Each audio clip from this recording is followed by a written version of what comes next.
Bonjour à toutes et à tous, très heureuse de vous retrouver pour ce nouveau numéro de Donae au programme. Aujourd'hui, notre invitée, elle est peut-être la seule femme de sa génération à avoir su pousser les portes du monde très fermé et très masculin de la chanson corse des années 70-80. Issue d'une famille de musiciens, sa corsitude affirmée ainsi que sa voix claire et puissante lui ont valu la reconnaissance de ses pairs. Anna Rauch est avec nous aujourd'hui. Avec elle, eh bien, nous découvrirons Ruzio, le village de son enfance, Ruzio perché à 950 mètres d'altitude dans le Valais Rouge. Et puis, comme à notre habitude dans cette émission, eh bien, nous repousserons les frontières de l'île. Nous irons aujourd'hui en Chine à la rencontre de Wen Hui, une jeune danseuse pour qui la pratique de son art a été le fruit d'un long combat. Restez avec nous. Anna Rauch, bonjour. Bonjour Francesca. Nous sommes très heureux de vous retrouver aujourd'hui sur ce plateau de Donae. Vous êtes... Moi, je vous remercie de m'avoir invitée déjà. Mais je vous en prie, c'est un plaisir. Vous êtes l'une des figures de la chanson corse, presque incontournable. On va parler avec vous de votre parcours, de toutes ces années où vous avez été, bien entendu, vous avez participé au paysage culturel insulaire. Notre habitude également dans Donae, c'est de commencer notre reportage par une petite biographie pour permettre aux téléspectateurs qui nous regardent de mieux connaître nos invités. C'est votre tour aujourd'hui. On l'a concocté pour vous, pardon. On regarde, on se retrouve juste après. Anna Rauch est née le 17 novembre 1957 à Ruzio. Son père Jean Toussaint est retraité de l'armée, sa mère Angèle, femme au foyer. La jeune Anna passe une enfance heureuse au village dans une famille de musiciens et de chanteurs, soudés autour du grand-père paternel Filippone. Anna ne parle, ne chante, ne vit qu'en corse, sa langue maternelle. Son arrivée au collège de Corté à l'âge de 12 ans sera un choc. Le corse qu'elle a toujours parlé est relégué au statut de dialecte, supplanté par le français. Anna prend conscience que la tradition orale se perd ainsi que son identité insulaire. Naîtra ainsi une conscience politique qui ne la quittera jamais et fera des émules parmi ses jeunes camarades. Ainsi, dès 16 ans, elle commence à militer contre ce qu'elle appelle une violente et sournoise forme de colonisation. Après l'obtention d'un bac littéraire et une formation comptable, elle passe le concours des PTT et est mutée à Ajaccio. Elle a déjà rencontré les frères Salducci. Ils formeront ensemble leur premier groupe, Fiamma Nostrale, une réponse par la culture à l'anéantissement d'une langue. Naîtra un premier 45 tours qui lui permettra de se faire une place dans le paysage musical insulaire. C'est ainsi que plus tard, Jean-Paul Poletti lui proposera d'intégrer le groupe Canta Bubologors avec une première interprétation d'Idemi. Ce sera le début d'une aventure qui durera 20 ans. Des albums tels que Cedino, Festa di Delina, Sintinedi marqueront sa carrière. En 1999, elle quitte Canta pour créer son propre groupe avec Éric Gineste et Bernard Ferrari. Un premier disque solo en sortira en 2004, Dall'Alto Radia, puis en 2015, L'Intimo Golore. Aujourd'hui, Anna Rauch continue à revendiquer sa corsitude et se fait conteuse pour enfants dans les aventures de Pirou et Riocata. Un parcours, Anna Rauch, qui presque sans faute, jalonné de plein de rencontres, et puis également qui s'est déroulé, en tout cas pour une partie de ce parcours-là, sur une période assez agitée de notre histoire, on va en parler. Tout d'abord, il y a un personnage qui a été marquant pour vous, qui fait partie de votre famille, et c'est dans cette famille que vous êtes construite, on l'a vu dans la biographie, c'est votre grand-père Filippone. Absolument. Pourquoi est-ce qu'il a été aussi important pour vous ? Il a été important parce que lorsque j'étais enfant, moi, je l'entendais chanter, je l'entendais jouer du violon, et je ne l'ai pas connu très longtemps, mon grand-père, mais ça déjà, c'est inspirant pour quelqu'un. Et puis j'étais dans cette famille, il y avait mon père qui chantait, mon oncle, évidemment, qui est connu, Charles, qui chantait aussi. Et en fait, tout le monde chantait. Donc effectivement, c'est la famille qui a inspiré ce que je suis devenue plus tard. Et qui vous a porté, en tout cas, toutes ces années. Oui, c'est ça. Qui vous a nourri. C'est ça. Vous partez au collège à Corté en 6e. Oui. Et là, c'est le choc des cultures. C'est ce que vous nous... En quelque sorte. C'est ce que vous nous disiez, parce que issu de ce village où vous ne parliez que corse, c'était votre langue maternelle, vous prenez conscience qu'elle se perd. Comment ça s'est passé ? Ben oui, nous au village, on ne parlait qu'en corse, en famille, dehors, tout le temps, sauf à l'école. On parlait en français, bien entendu. Mais j'arrive au lycée, moi avec ma petite expérience de mon école primaire, et j'arrive au lycée, et là, je me dis, dans la rue de Corté, les jeunes ne parlaient pas corse autant que nous. Certains, mais pas tous. Et là, je me suis dit, quand même, il y a du changement. Puis en plus, moi, je connaissais, j'avais baigné dans toute cette tradition orale, du chant traditionnel, etc. Et là, manifestement, on ne connaissait plus tout ça. Et ça m'a déjà, à cette époque-là, on ne connaissait plus le chant traditionnel, les padiers. C'était lorsqu'on les entendait chanter, on disait que ce n'étaient pas des chants tout à fait de chez nous. Alors c'est à partir de là que vous vous impliquez. Comment vous faites? Il y a des réunions, des meetings, ensuite il y aura la chanson. Comment ça se passe? C'était un petit peu plus tard, lorsque j'ai commencé à grandir. Hein. J'ai commencé à m'intéresser à certaines choses. J'entendais autour de moi des jeunes qui militaient déjà, et là, j'ai commencé à m'intéresser justement à ce mouvement, je dirais. Et je m'y suis sentie bien parce que je savais que c'était ça qu'il fallait que je défende, en fait. Et voilà, et donc je me suis lancée là-dedans tout de suite. Il y avait déjà les prémices d'une carrière qui s'annonçait, et puis le fait que vous vouliez absolument associer le chant et ce don que vous aviez, mais pour faire passer un message. Absolument, absolument. C'était ça qui m'intéressait. C'était de me servir de ce que je savais faire pour dire les choses, pour dire quelque chose. Alors votre carrière commence avec les frères Salducci, et puis ensuite ce sera Cantabubbolo Corso, dans un contexte politique quand même agité. Est-ce que le chant pour vous à cette époque-là, ça a été quoi, un instinct de survie pour votre culture, notre culture à tous, ou alors un exutoire à la violence? Je dirais même un peu les deux.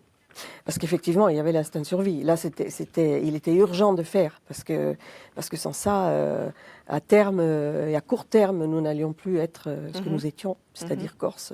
Notre langue se serait perdue, notre tradition orale aussi. Tout ce qui faisait ce que nous étions était en passe de... et puis effectivement, il fallait un exutoire à la violence, parce que il y avait d'un côté donc les mouvements clandestins avec tout ce que ça véhiculait, et puis après il y avait ce mouvement culturel qui lui était indispensable, parce que la culture est indispensable, je pense, à la lutte et aux causes, etc. Pour éveiller les consciences. Il y avait eu bien entendu Aller, qui s'était passé, et puis vous avez intégré Kant, on va en reparler, au moment où malheureusement il y a une bavure policière avec l'assassinat de Michel Lenk, de Pierre Marangoni aussi. Et ça a été vraiment un électrochoc. Oui, là on était en pleine affaire Basilicafèche, c'était en 80. Là alors c'était Ajaccio, c'était une ville assiégée, il y avait des forces de l'ordre partout, mais vraiment partout. Et bon, puis il y avait tous ces militants retranchés dans l'hôtel Fèche, donc c'était effectivement une période assez... c'était chaud, on dira. En tout cas, vous avez vécu toute cette période et vous avez réussi à passer toutes ces époques par le chant, par la chanson. On va écouter un extrait de Cantabubbolo Corso. Ça, c'était un petit peu plus tard. C'était au Stade de Mezzavi en 1995. Più che un sol, et on vous écoute.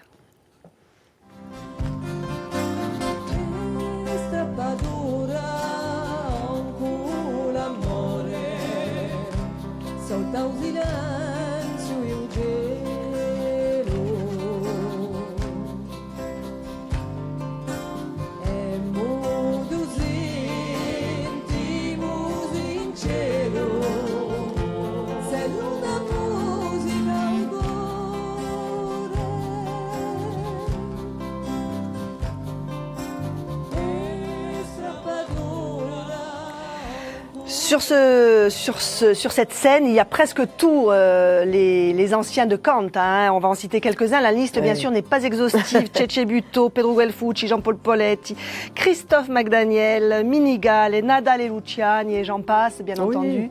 C'était toute une époque qui a fédéré des foules entières. Oui, absolument. Qui a fédéré beaucoup de jeunes aussi, puisque de ce mouvement de Kant sont nés plein d'autres groupes, comme les Tiam, y compris les Mouvouni d'ailleurs. Mais ils sont tous passés à un moment donné par Kant, et après, chacun a fait son petit groupe à côté, de son côté. C'est bien. Alors, un petit peu plus tard, dans votre parcours, encore toujours votre carrière, vous la continuez, mais en 99, vous choisissez de partir de Kant et de faire une carrière solo avec Éric Gineste et Bernard Ferrari. Pourquoi ce choix ? Ce choix, c'était un choix qui s'est imposé un peu, parce que à Kant, je ne m'y retrouvais plus vraiment.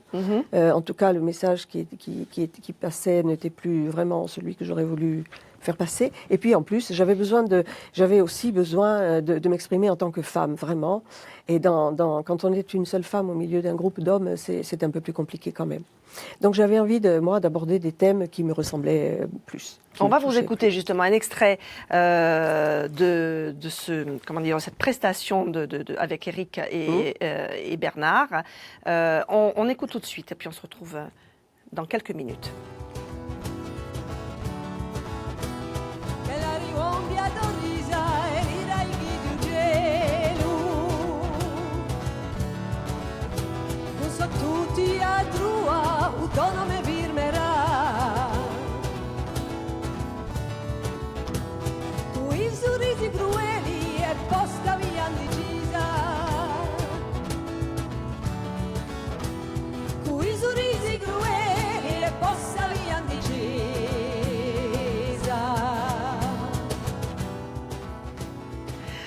Alors c'est depuis cette époque-là que vous avez continué seul avec Éric Gineste, Bernard Ferrard. On a vu votre fille également hein, oui.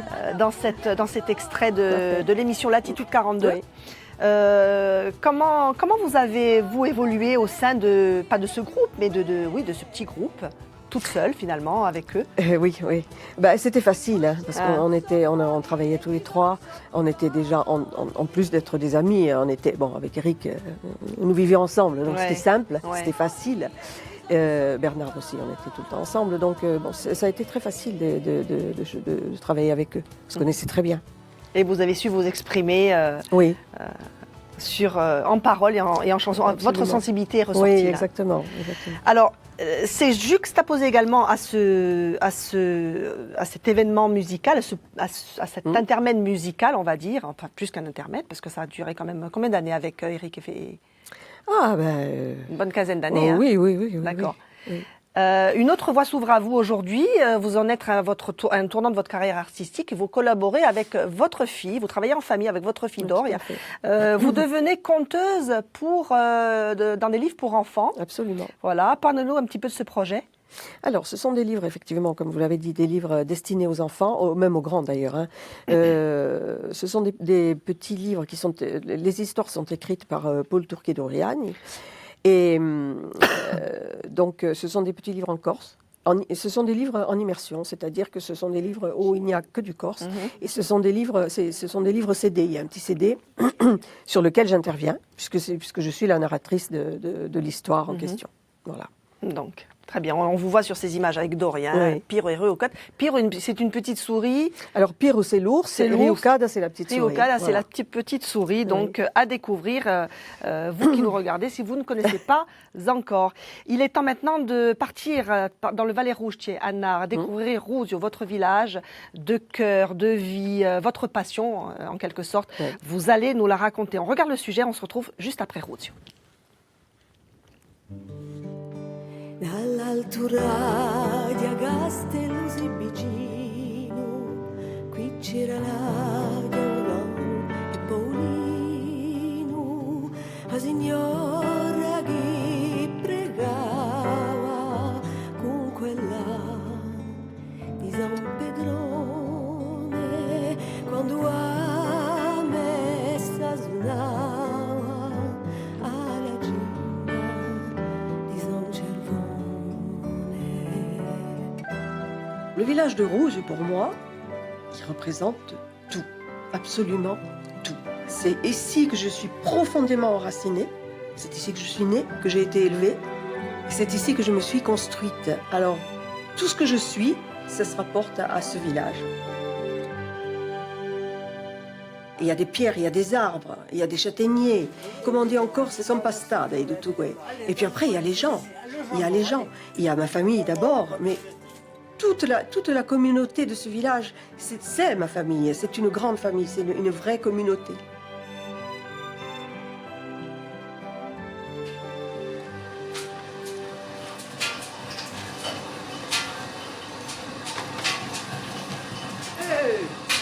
Allora, che si fa qui? Cara di buco, scendo a stare. Non ho mica tempo, sono venuta per la carne. Là, abbiamo carne? Bon, ça va. Non va ça. Una mi piglia una castagna, si volete. Ça sera toujours ça de moins, à nettoyer. Sì, e poi volete dire un chilo di verina, dai, la verina. Sì. Allez.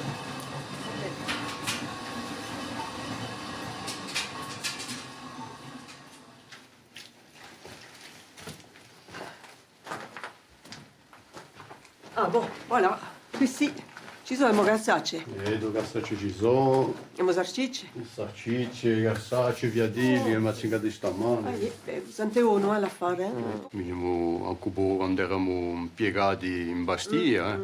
Minima vacanze volevamo in paese, o sabato o domenica, siamo sempre stati qui. E su paese che sempre ci rivenimmo sempre tutti perché chi? Chi ci chiama? C'est un village où il reste encore, il est tellement retiré de tout que finalement être retiré, ça a des inconvénients, mais c'est aussi de gros avantages. À savoir qu'on arrive à y perpétuer des choses que peut-être ailleurs on ne trouve plus. Et puis certaines valeurs qu'on ne trouve pas ailleurs. pour résumer les choses, je dirais que c'est le seul endroit où je me sens complètement sereine. Et cette sérénité-là, je ne la trouve qu'ici. On la ressent bien, cette sérénité, Anna Rocchi, hein, là, que vous vivez. Vous êtes imprégnée ici de impastada di tutto hein, chi bolei. Ah, bolei qui tutto giocoso e bene a gusti. Ci sono stata alle Oada, ci sono nata, tutta a moi de gusti, infatti. De quelle manière ce village vous a construite? De plein de manières, parce que j'ai connu des gens extraordinaires, et puis j'ai surtout vécu à une époque où les choses étaient beaucoup plus intéressantes que maintenant. Comment c'était le village à l'époque, justement? On a tous la nostalgie de ce village. C'est vrai qu'on a ici la en nostalgie. Corse qu'on ne retrouve plus. Oui. Mais c'est vrai que bon, le village était plein, il y avait un monde de fous dans le village, toutes les maisons étaient ouvertes, et puis on était tous vraiment très étroitement liés les uns aux autres, pour plein de raisons. Hein. Mais voilà, comme je disais, c'est une grande famille, vraiment. Et c'est une vraie communauté, Alors, il y a des personnages illustres, illustres en tout cas Charles Roux, qui bien entendu, votre oncle, qui sont issus de ce village. Il y a également un poète que l'on connaît moins, qui s'appelle Nadale Sarro. Oui, Nadale Lusaro, oui, tout à fait. Qui a vécu fin 19e siècle, début 20e siècle. C'est ça. Après, on a aussi d'autres chanteurs. Il y a Daniele Vincensini, De Mantini, il y a Benoît Sarro qui est aussi, voilà. Oui, on a quand même quelques... Et puis vous vouliez nous parler de deux personnages que l'on a vus dans ce reportage. C'est Pierre Pastinelli et Frédéric Moret, qui eux ont fait le choix, alors qu'ils travaillaient sur Bastia, qu'ils avaient des métiers complètement différents, de revenir s'installer au village. Parlez-nous un petit peu de ce parcours. Ce parcours, moi, comment dire, je suis admirative de leur parcours, parce qu'il faut le faire, il fallait le faire vraiment. Comme je disais dans le reportage, Rouge, c'était un village très retiré, donc l'accès n'est pas si facile que ça. La route, vous avez vu, c'est une catastrophe. C'est sûr qu'on a eu un peu de mal à monter. D'ailleurs, j'en profite, Bell'Ampanadia, ma va de qualcosa, ne buon mubio. Bon, et donc eux ont fait le choix de venir travailler, de ramasser les châtaignes et de faire de la farine avec femmes et enfants, et alors que leurs enfants étaient petits, qu'il n'y a pas d'école à Rouge, qu'il fallait donc se déplacer pour emmener les enfants à l'école. Enfin, tout ce que ça comporte pratiquement de compliqué. De contraintes. Et de contraintes. Donc, ils ont fait ce choix-là, et je trouve que c'est un choix qui a été très courageux. Et puis là, maintenant, je suis sûre que si on leur demandait de changer de vie, pour rien au monde, ils ne le feraient. Une vie saine, une vie retour à la nature, c'est peut-être ce dont on a besoin, en tout cas tous, aujourd'hui. Peut-être que ça reviendra, sait-on jamais. Quelle qui ça, comme on dit chez nous. Voilà. Alors après Rose, on va faire un autre voyage, Anna. On va faire un voyage en Chine. Hein. Je sais qu'on parle beaucoup de la Chine en ce moment pour d'autres raisons, malheureusement. Mais bon, nous, ça va être pour une raison qui s'attache à notre émission. Nous allons rencontrer une jeune femme, une jeune danseuse qui s'appelle Wen Hui. Vous avez tenu à faire ce choix, à nous faire découvrir cette jeune femme. La Chine, vous le savez, qui est un pays qui a longtemps été, où les filles ont longtemps été victimes d'infanticide. Eh bien, elle a dû combattre pour réussir et pour vivre de son art. On la regarde, on se retrouve juste après. En Chine, on observe un déficit de femmes par dizaines de millions. La politique de l'enfant unique a eu pour conséquence effrayante de généraliser la préférence économique du garçon et d'encourager toutes les méthodes d'élimination de la fille. Confucius avait déjà préparé le terrain en affirmant, dans l'un de ses dictons fondateurs, « L'absence de talent chez une femme est une vertu ».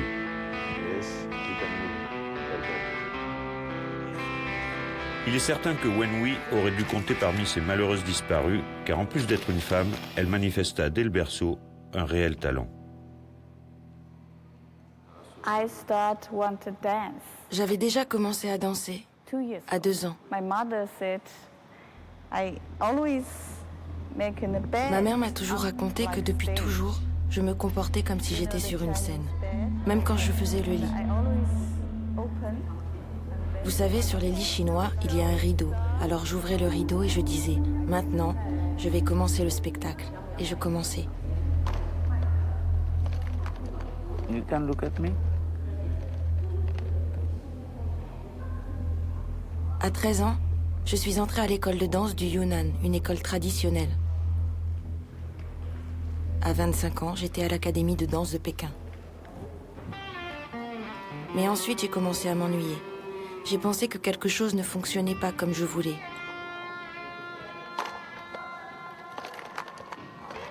Et un jour, j'ai eu l'opportunité de partir pour New York et de travailler avec les chorégraphes contemporains. Passer de la danse traditionnelle à la danse moderne, c'était un bond gigantesque. Quand je suis revenue ici, toutes mes conceptions avaient changé. J'avais l'impression que je pouvais tout faire moi-même sans attendre que l'on me propose un studio ou de l'argent. Je pouvais danser dans la rue, dans un bar, sur une rivière, partout. J'ai créé le Living Dance Studio.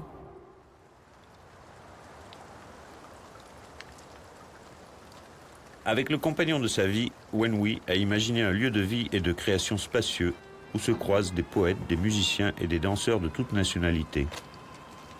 Un univers d'orange et de gris, sans frontières entre la vie et tous les arts mêlés. We wait for the test.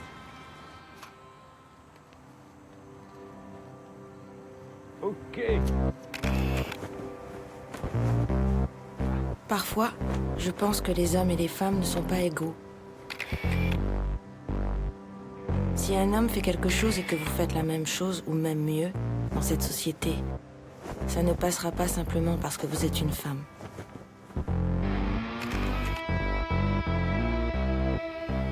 Mais le plus difficile, pour les hommes comme pour les femmes, c'est d'avoir le courage d'être différent et de choisir ce qu'on veut faire de sa vie. Que pensez-vous de cette jeune femme Wenhui qui a eu beaucoup de mal, qui a travaillé pour pouvoir vivre de sa passion et qui est vraiment dans le schéma, un petit peu le cliché de cette différence, de cette opposition entre les hommes et les femmes. Vous avez vécu ça vous aussi dans votre carrière? Peut-être pas autant, hein, quand même. Un petit peu, mais pas trop finalement. Hein. Par contre, elle, ce qu'elle m'inspire effectivement, c'est que là on parlait de survie tout à l'heure, là c'en est, pour le coup, au sens propre du terme. Et en tout cas, ce qu'elle a compris, c'est que la culture et l'art pouvaient faire beaucoup, et c'est avec ça qu'elle a pu aller très loin dans son pays, parce que bon, on peut pas dire que ce soit un pays où les droits des femmes soient toujours si bien respectés. Très tolérant, effectivement, et pas que pour les femmes. C'est là, peut-être là, dans la culture, que vous rejoignez effectivement, Anna Roque. Alors maintenant, on arrive à la fin de cette émission. Vous nous avez choisi de nous faire découvrir une femme. C'est notre dernier rendez-vous. Une femme qui vous a inspiré. C'est Faustina Gafori. On la connaît peut-être pas. Justement, qui est-ce? Pourquoi ce choix, Anna? Faustina Gafori, parce que bon, c'est une des femmes qui a marqué l'histoire de notre pays, hein, puisqu'elle était mariée à Juan Pedro Gafori, qui était un chef militaire. Mais ça se passe pendant la période de domination génoise. Nous n'étions pas encore français, ni indépendants d'ailleurs. Et ce qui m'a marqué chez elle, c'est son courage et sa détermination. Parce que les Génois occupaient la citadelle et avaient pris en otage son fils, justement pour que les troupes corses cèdent. Seulement, elle leur a dit, faites ce que vous voulez, mais nous ne céderons pas. Elle n'a pas cédé. Non. Et ça, pour moi, ça va même au-delà du courage et de l'abnégation, parce qu'une mère qui fait ça, quand même, il en faut, quoi. C'est très fort. Oui, oui. Et donc puis, voilà. pour moi, elle symbolise un peu la femme corse en général, parce que je pense qu'elle est courageuse, elle est digne, la femme corse, pour moi. Digne, la femme corse. On restera sur ces belles paroles, Anna Roque. La fin de cette émission, on y est, voilà. On va parler un petit peu de votre actualité. Donc, on le disait tout à l'heure, Piro e Riucada, c'est effectivement votre actualité, avec de très jolis livres pour enfants que l'on voit sur cet écran, tout en Corse, avec un CD à la clé. Et puis également, le prochain à venir, ce sera pour décembre, Absolument. Fin d'année, donc 2020. Qu'est-ce qu'on peut dire également? L'Intimo Golore, et on le recommande, c'est votre dernier disque. Bon, vous pouvez encore l'acheter. Hein. Voilà, il date de 2015. Voilà. Merci d'être restée avec nous, Anna, tout au long de cette émission. Ça nous a fait très, très plaisir. J'espère que vous reviendrez. Merci à vous, Francesca. Et puis, on espère vous retrouver très prochainement sur scène. Nous aimerions faire un hommage maintenant. C'était votre compagnon. Il faisait partie de Cantabulogours. C'était vous aussi, toute votre vie. Éric Gineste est avec nous à l'écran et puis en chanson. On va écouter un morceau qu'il a composé, musique d'Éric Gineste et puis de Patrick Croce. On en dit un petit mot peut-être? Il est toujours avec nous. Hein. Oui, bien sûr, il est toujours là. Il a rejoint les étoiles, mais il est là. Il est là avec nous. Un extrait de l'Intimo Golore, Neve. Merci à vous, Anna. Merci à vous. Et merci à vous tous. Moi aussi, j'ai envie de pleurer. Ciao. Come i capelli d'argento contano l'anno tempo. Ci c'era le passioni, la lusinghina vita.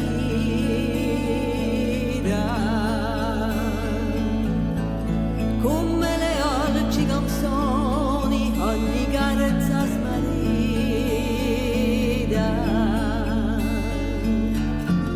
Ci pigliera per la mano, si la neve va nel piano.